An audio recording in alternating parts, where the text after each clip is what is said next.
em que aqui viemos, ó Deus, aprender a Tua palavra para podermos Te servir, porque ninguém há que possa Te servir sem ter a Tua palavra.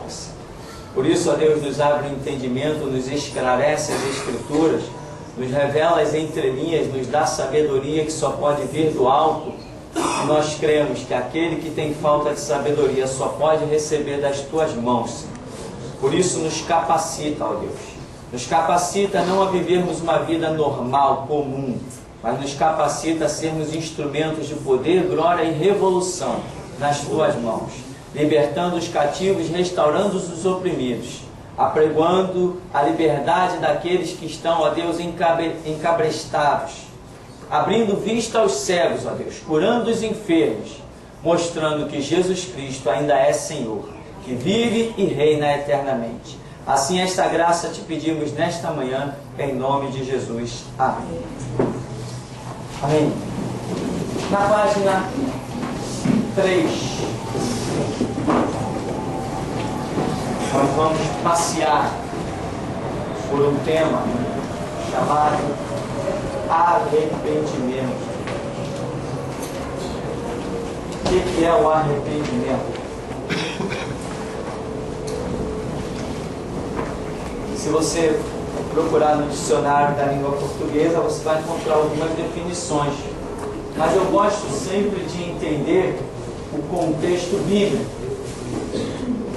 Então, arrependimento, pelo contexto bíblico, é a capacidade e a oportunidade. Ou seja, é a capacidade que Deus nos dá de reconhecer que a nossa atitude não foi a correta e a oportunidade que temos de, vamos dizer, refazer o nosso erro ou voltar atrás. Este é o contexto de arrependimento na Escritura.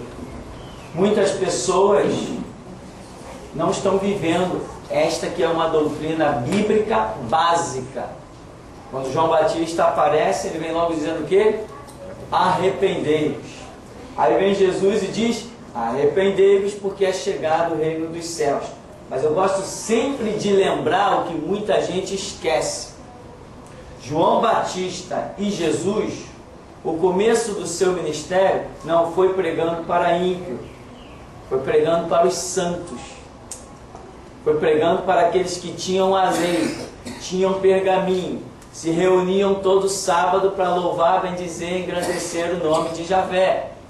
Eram aqueles que eram considerados os puros, os bons da história, os filhos de Abraão. Foi para esses que foi pregado o arrependimento em primeira mão. Não foi? Foi. Então, o cristão, ele esquece que ele também tem essa chance, essa oportunidade de se arrepender. Ou então ele acha que ele não erra, não sou crente, fiz, está feito, né? Que nem os testemunhos loucos que nós ouvimos aí pela televisão. Não me arrependo de nada do que eu fiz, passado é passado. Não é não. Que a maldição é algo gerado no passado que atua no presente e no futuro. Então passado não é passado não. Pode ser para quem pensa com essa mente limitada, mas nas regiões celestes a história é bem diferente. Quando se trata da área em que Satanás atua e da área em que o próprio Espírito Santo atua. Então, arrependimento é uma capacidade que Deus nos tem dado de reconhecer os nossos erros e a oportunidade que Ele nos concede de refazer, voltar atrás. É algo que precisa ser analisado. Nós temos a condição de reconhecer os nossos erros. Nós sempre que fazemos alguma coisa, ou dizemos alguma coisa, nós temos condições de analisar, e mesmo se não analisarmos, o Espírito Santo nos obriga a analisar, uma vez que somos servos de Deus, nós temos as condições de analisar se o que falamos, se o que fizemos, gostaríamos também que falassem para nós ou fizessem conosco. Tanto que Jesus diz assim: aquilo que quereis que os homens vos façam, fazei-los vós também. Né? Ou seja, é dando que se recebe. Enfim, nós temos um ministério, como João Batista chamou de raça de víboras. Será que João Batista ia gostar de ser chamado raça de víboras? Ia, como servo de Deus ia. Se estivesse fora do propósito, tinha que querer. Era a justiça, era a voz de Deus, era o propósito de Deus. Né? Jesus falou, fariseus, diz que vocês são hipócritas. Será que Jesus gostaria de ser chamado de hipócrita? Como servo de Deus, ele teria que assumir, estando fora do caminho, que o juízo viria sobre ele. Entende isso? Então, meu irmão, nós temos que, uma vez que o Espírito Santo nos mostra o nosso erro, né? João Batista estava correto, Jesus Cristo estava correto, mas uma vez que o Espírito Santo nos mostra o nosso erro, não adianta, porque a Bíblia diz: se ouvirdes a voz do Espírito, não endureçais os vossos corações. Ou seja, nós temos condições de trancar o nosso coração e determinar uma autossugestão que eu estou correto, eu estou certo, acabou a história. Não, o erro foi dele lá, o erro foi dela, o erro foi de todo mundo. Não, eu estou certo, eu sou o sol, o universo gira à minha volta, acabou a história. Se eu determinar assim e não dar ouvidos à voz do Espírito Santo, eu vou caminhar assim. Aí a Escritura diz que o homem que muitas vezes é advertido e endurece a sua cerviz será quebrantado sem que haja cura. Então não adianta resistir. Se o Espírito Santo está mostrando que você fez o que não gostaria que fizessem com você, né? Não adianta. Não adianta resistir. Vai chegar uma hora que vai cair. E quando cai pela espada do Senhor, meu irmão, para levantar é difícil demais. O arrependimento é aquela oportunidade de você levantar mais suavemente.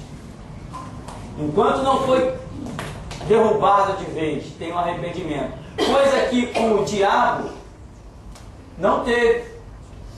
Satanás ou Lúcifer, né? A antiga serpente, ele não teve essa oportunidade. Por que que nós temos o direito ao arrependimento e Satanás não teve nunca o direito desse arrependimento? Existem coisas aí que nós precisamos considerar.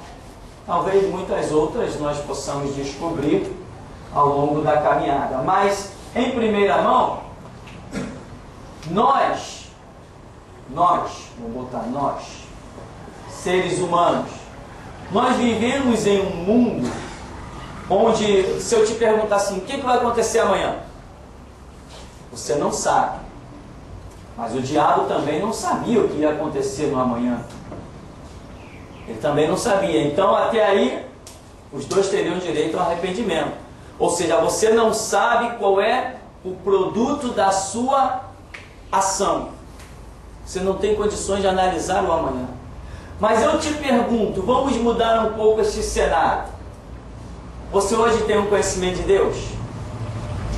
Você hoje conhece de Deus regras?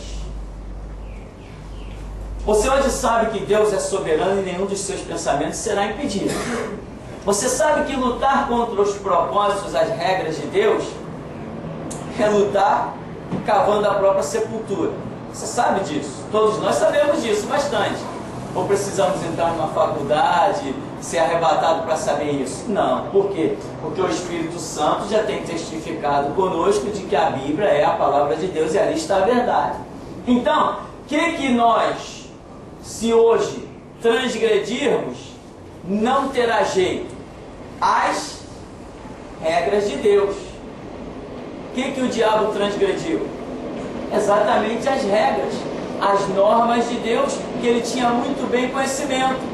Porque a Bíblia demonstra que Deus estava construindo um propósito para assentar Jesus Cristo em um determinado trono, como falaram assim, Senhor, manda aqui no teu reino, um filho meu se sente à direita, o outro à esquerda, né? Aí falou assim, vocês não sabem o que pedem.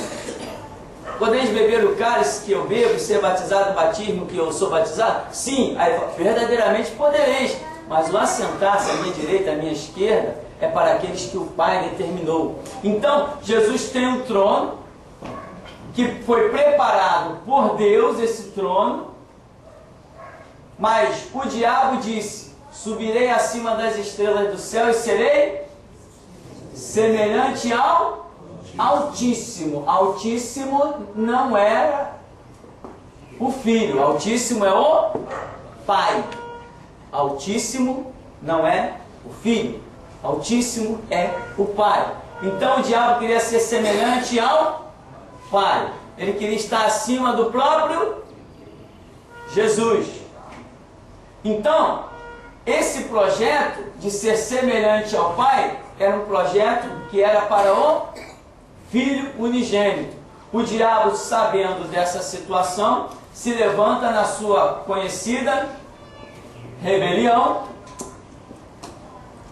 com plena consciência de que estava transgredindo uma regra de Deus. Quando você se levanta com plena consciência que está transgredindo uma regra de Deus, acabou para você. Você sabe muito bem o que está fazendo. Não terá perdão. Não, claro que não. Você não terá perdão. Davi conhecia os estatutos de Deus, em que lá estava escrito: não adulterarás, não matarás. Davi se levantou contra essa regra, não se levantou? Ele adulterou e o profeta disse que ele que matou Urias pela espada dos filisteus. Então Davi conscientemente se levantou contra uma regra de Deus que ele conhecia muito bem. E por conhecê-la ele recebeu perdão? Não, de vez em quando alguém me liga, ouvintes da rádio que ouvem a mensagem. Mas Deus não perdoa? Eu digo assim, ué, perdoa Davi? Não. Porque o perdão é quando nenhuma culpa te é atribuída. Isso é perdão. Agora, quando você paga pelo seu erro, isso não é perdão. Davi pagou pelo erro dele? E como pagou? Muita gente não conhece a história do rei Davi e acha até que ele não pagou, que Deus perdoou Davi. Mas conversa fiada, esse não é o Deus que eu sirvo. O Deus que eu sirvo, Ele nos dá a chance do arrependimento e do perdão quando Ele nos mostra que nós erramos. E não quando nós conscientemente erramos. Entendeu? Eu não sei o amanhã, eu tenho uma ação hoje e o amanhã vai me mostrar que eu hoje errei. Opa, Senhor, misericórdia. Perfeitamente, está aqui a misericórdia. Agora, se eu tenho consciência de que hoje estou cometendo um erro e vou adiante, isso não cabe perdão, isso cabe justiça. E foi assim com Lúcifer. Ele sabia que estava transgredindo um propósito de Deus que ele conhecia. Ele era um aferidor de medidas. Ele era o tal, no meio das pedras afogueadas, ele era bom. Né? Perfeito eras até que se achou iniquidade em ti. Então, nós temos a chance de arrependimento e de perdão quando não temos consciência da consequência da nossa atitude. Aí pode entrar o arrependimento, a chance e a oportunidade do perdão. Mas quando você sabe que está transgredindo... Eu conheci um casal que a menina, o diabo estava fazendo uma arruaça com ela, pessoas da igreja batista que estavam fracas na fé, como todo batista é, para mim, né? Todo batista, o evangelho batista é uma piada, é uma mão com açúcar para criança. E lá estavam eles, um casal. E de repente, o diabo começou a cirandar a esposa de um rapaz. Essa experiência é só para ilustrar para você. E quando o diabo está cirandando, apresentou um ex-namorado na frente dela e ela já tinha planejado adulterar com aquele ex-namorado. E aconteceu que conversa vai, conversa vem, foram parar dentro do gabinete de um pastor, já pastor renovado, dons espirituais, igreja pentecostal. E quando eles entraram no gabinete desse pastor, o pastor virou para ela e disse assim: olha, se tu fizer o que você pensou, Deus não vai te perdoar. E ela confessou o que ela estava planejando, o adultério. E o pastor, usado por revelação, disse logo para ela: se você fizer o que você está pensando, Deus não vai te perdoar, você não terá direito a perdão. Por quê? Porque a pessoa está acostumada a ver o seguinte: ah, fulano adulterou, mas lá, está bem, está na igreja, está numa boa. Ah lá, o cara subiu para o morro, fumou maconha, cheirou cocaína, se converteu, então eu também posso adulterar e depois viver a minha vidinha. O camarada que subiu o morro, fumou maconha, cheirou cocaína, estuprou, foi do espiritismo, sacrificou crianças, esquartejou, sem o entendimento, esse tem direito a perdão e arrependimento. Mas vai fazer, vai cometer o teu erro conscientemente, tu quer perdão? Tu comete um erro conscientemente, quer perdão? Só se for outro Deus, o que eu sirvo não te perdoa. Que aí tem que entrar a justiça. Você tem consciência do seu ato e quer perdão? Não. Se você sabe qual é a verdade, você tem que andar na verdade. Então, esse tema que nós temos aí, essa introdução para você ter consciência de quando Deus perdoa e quando Deus não perdoa. Quando Deus está dando a chance do arrependimento e quando não está. Davi se arrependeu do seu erro?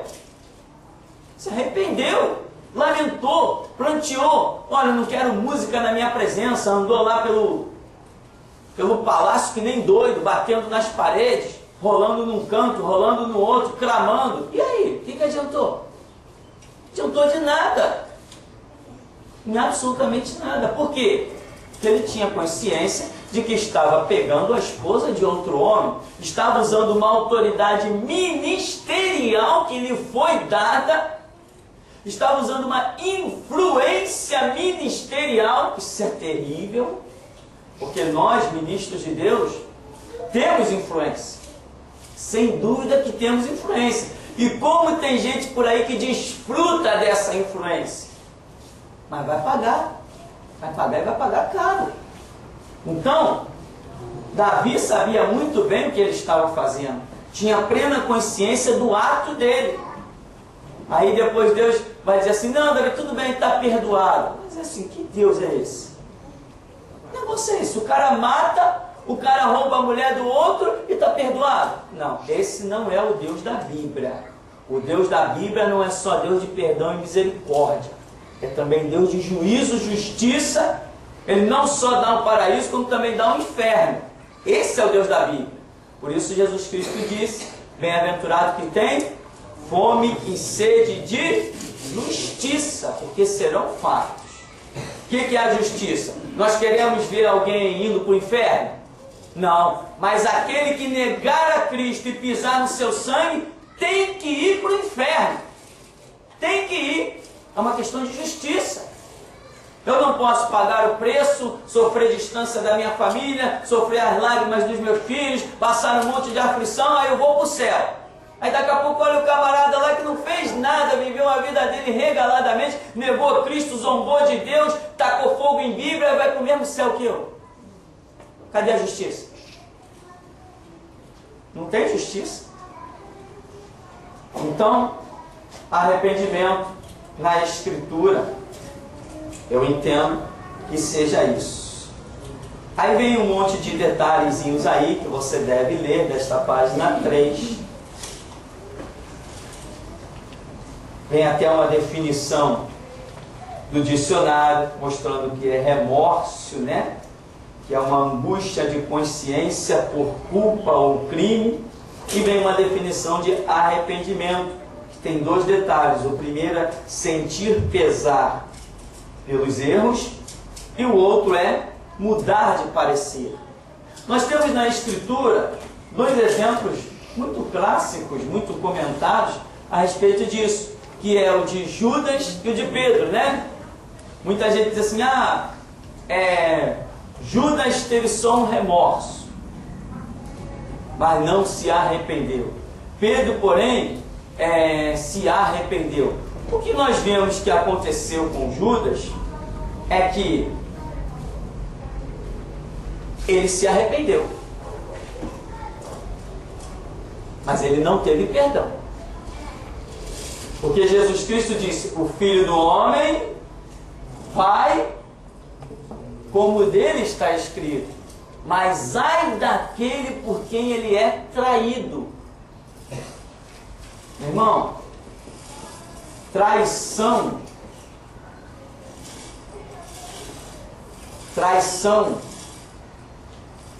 é algo que só acontece no meio daqueles que são íntimos. O ímpio, o meu vizinho, o cara distante, o cara que não tem comunhão comigo, esse não me trai. Isso não é traição. Traição é alguém que você confia e se levanta contra você. Isto é traição. Então Judas era íntimo, sabia, quando Pedro disse assim, tu és o Cristo, Filho do Deus vivo, a unção deve ter dominado tudo ali. E Jesus disse assim, bem-aventurado és tu, Simão Barjona, não foi carne e sangue que te revelou, mas meu Pai que está no céu. Onde estava Judas? Lá no meio. Senhor, em teu nome até os demônios se nos sujeitam. Eu via Satanás como raio cair do céu. Onde estava Judas? Lá no meio. E lá está Jesus caminhando, quase 3 anos no seu ministério. Onde está Judas? Lá no meio. Quem era o tesoureiro da turma? Quem é que guardava as ofertas? E até João depois vai dizer que roubava as ofertas? Judas. Ora, para ele ser o que guardava as ofertas, Jesus confiava nele. Isto é traição. Quando você confia em alguém. Quando você não confia, isso não é traição. Você não está nem aí. Você sempre tem um pé atrás quando se relaciona com as pessoas do mundo. Mas você não tem um pé atrás quando você está lidando com alguém que você confia. Né? Já viu o filho sobe assim numa altura de 3 metros, o pai diz assim, pula daí, filhinho. O menino, pula. Aí ele acredita que o pai vai segurar ele. Confiança. E você pularia? Não, porque esse cara não vai que esse cara me deixa cair. Entendeu? Confiança é isso. É um relacionamento pleno. Então, daí é que pode surgir uma traição. Se não existir essa confiança, não tem traição. Então, vamos analisar aqui. Judas e Pedro. Judas se arrependeu? Sim. Ele devolveu as 30 moedas de prata? Devolveu. Isso é uma atitude como quem está tentando refazer o seu erro? Sim. Ele disse o quê? Pequei contra o sangue inocente. Ele reconheceu, não reconheceu? Pequei contra o sangue inocente. Olha, então há um reconhecimento dele. Ele devolve as moedas, entende? Aí os sacerdotes dizem, esse é problema teu, o que nós temos a ver com isso? Então, Judas está demonstrando um arrependimento. E Pedro? Pedro negou Jesus 3 vezes. Não foi uma, não foram 2. Foram 3. Aí o galo cantou.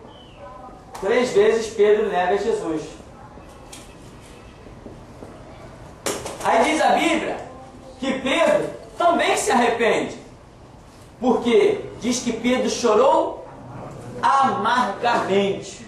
Esse chorar amargamente é uma atitude de quem se arrepende da sua ação. Pedro se arrependeu e Judas se arrependeu. Pedro foi restaurado, mas Judas baixou ao inferno. Qual a diferença? A diferença, meu irmão, está no pecado cometido. A diferença está no pecado cometido. Você, a primeira vez que você ouviu de Jesus, você se converteu? Quantos aí ouviram várias vezes Jesus?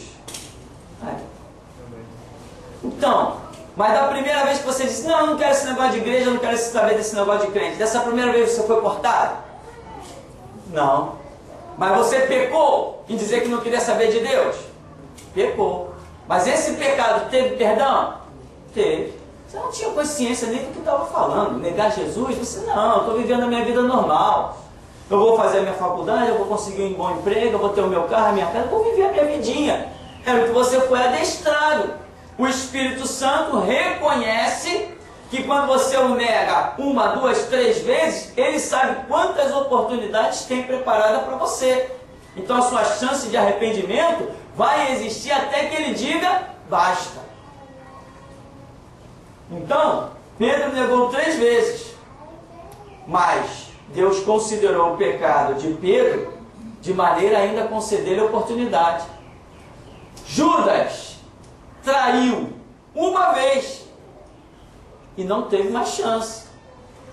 Não teve segunda chance, porque uma coisa foi o negar de Pedro nas considerações de Deus, não nas nossas, de Deus, e outra coisa foi a traição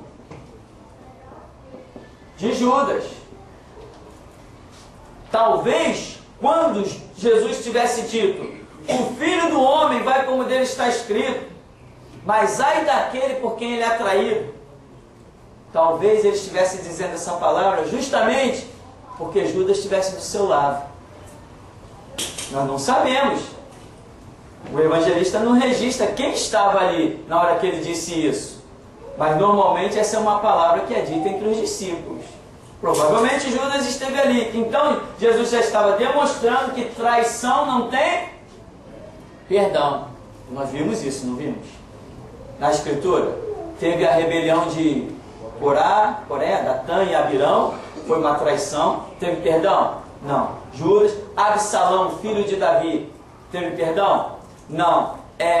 O rei Saul, inclusive foi advertido que o pecado de rebelião era como de feitiçaria, né? Teve perdão? Não. E outros episódios da Escritura vão demonstrar que a traição, essa rebelião, semelhante a Lúcifer.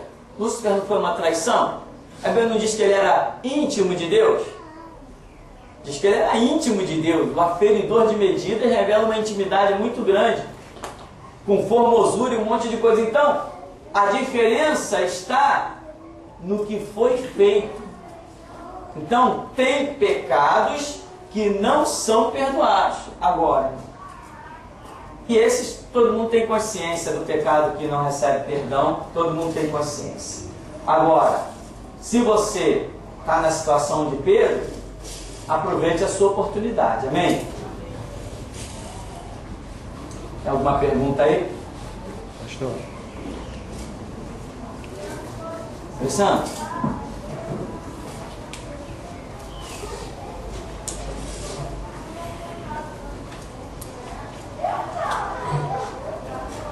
Fernando, como você falou aí de Davi, né? A traição de Davi, né? Que Deus não poderia, tem até uma pregação que todo mundo poderia matar Davi porque tinha um povo, né? Uma nação toda. E com Saul ele age totalmente diferente, ele tira o ministério dele. E Moisés, quando ele desobedece, então a desobediência, que Moisés não entra, né? Na terra prometida, né? A desobediência, então, pelo que eu estou vendo, que é pior do que uma traição, que nem Saul com Davi adulterou, entendeu? Sim, E Saul desobedeceu uma ordem que deixou o rei vivo e os animais e tal. E a desobediência, no caso também do Moisés. Exato. O que acontece? Nós vemos, justamente o que eu estou querendo enfatizar, para levar a nossa memória, é a diferença da situação que vai gerar esse pecado, esse erro. Por exemplo, nós vemos que com Saul, Deus tem um propósito, e Deus quer cumprir aquele propósito exatamente naquele momento. E Deus, vamos assim dizer, está dependente de Saul, que ele levantou para aquela hora, porque ele mesmo diz: eu te levantei para essa hora, para me vingar desses amalequitas, né? Então, Deus prepara Saul para aquele momento, e Saul não executa a palavra do Senhor. Ora, mas Deus veio trabalhando, coloca o homem como primeiro rei da nação de Israel para executar uma palavra. Não vou fazer isso não, vou fazer isso aqui. O povo pediu isso, não sei o que lá, eu vou seguir esse caminho aqui. O que vai restar mais para esse homem? Deus falou assim: tu está cortado, já estou procurando outro. É a mesma coisa conosco. Deus nos prepara para um momento em que nós temos que executar a palavra do Senhor. Não podemos voltar atrás. Entende? Temos que entrar por um caminho, pela vereda, e nem olhar para trás, como se atrás não tivesse mais chão. Senhor, o Senhor mandou entrar por essa porta? Mandei. Então acabou a história, segue aquele caminho. Tem que ir até o fim, até a morte. Ser fiel até a morte. Então Saul tem um erro, que é chamado de rebelião. Rebelião contra quem? Contra a ordem, a palavra do Senhor. Davi teve um erro também. Mas Davi recebeu uma ordem direta para executar alguma coisa? Não. Então tem uma diferença? Tem. Moisés recebeu uma ordem direta para fazer alguma coisa? Sim. Moisés recebeu. Fez? Não. Estou caro. Estou muito caro. Então, nós temos que ver isso, as considerações de Deus em cada situação. Portanto, tem horas que você comete um pecado e sente o peso do Espírito Santo sobre você, te conduzindo ao arrependimento. Não deixa passar essa chance. Quando o mover é esse, te conduzindo ao arrependimento. Porque há situações e pessoas já testemunharam, que passaram por esse ministério, já testemunharam diante de mim, que já sentiram o peso do Espírito Santo sobre o seu pecado, não para lhes dar a chance do arrependimento, mas para os cortar definitivamente. E eu disse para a pessoa: verdadeiramente, acabou para você. Você não tem mais chance. Pode plantear, pode lamentar, vai ser igual? Pode lamentar, pode plantear, vai ser igual? Esaú. A Bíblia diz que ele com súplicas, rogos, prantos, lamentou e pranteou, e não lhe foi restituído o ministério da primogenitura. Amém? Então, existe a ação do Espírito Santo sobre o teu pecado para te conduzir ao arrependimento, e existe a ação do Espírito Santo quando ele diz assim: já era, tu está fora, acabou. Então, meu irmão, arrependimento é coisa séria, e as nossas atitudes são coisas sérias. Se você sabe, né? A Bíblia até chega ao ponto de dizer assim: aquele que sabe fazer o bem e não faz, comete pecado. Então, se você sabe a regra da Escritura, não ouse transgredi-la. Porque quando você peca com plena consciência do que você está fazendo, semelhante a Lúcifer, semelhante a Saul, que sabia que tinha recebido uma ordem direta, semelhante a Moisés, para esses, meu irmão, não tem mais chance de arrependimento, não. É corte e acabou a história. Amém? Vamos dar um tempinho por aqui, daqui a pouco a gente volta.